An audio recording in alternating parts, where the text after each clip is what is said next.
af teknikken. Sørg for, at patienten er nogenlunde ikke falder helt ud over kanten, fødderne lidt på. Alt efter hvordan nakken har det, og armene har det, når vi lige snakker om tosser og alt mulige andre ting. Sørg for, at det ikke giver for store problemer heroppe. Men helst sådan, at man kan have overkroppen hvilende på benet her, fordi rigtig meget foregår her. Okay? Hænderne de supplerer og guider og prøver at fokusere bevægelsen lidt ind måske. Man kan faktisk også gå ind og arbejde med lidt fascieteknik, hvis man synes, det er relevant oveni, for at binde modstanden op eller lignende.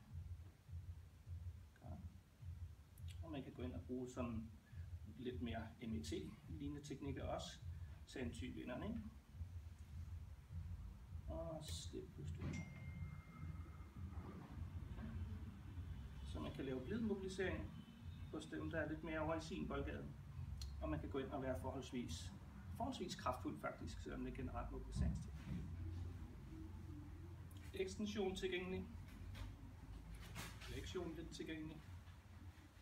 Sidebøjning især til den her side tilgængelig. Rotation er også lidt tilgængelig. Generel mobilisering.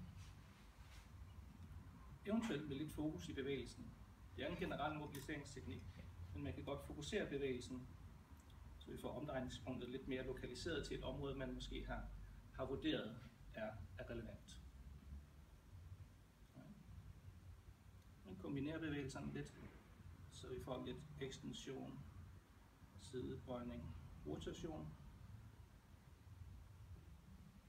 Og så selvfølgelig hensyn til symptomerne, hvis der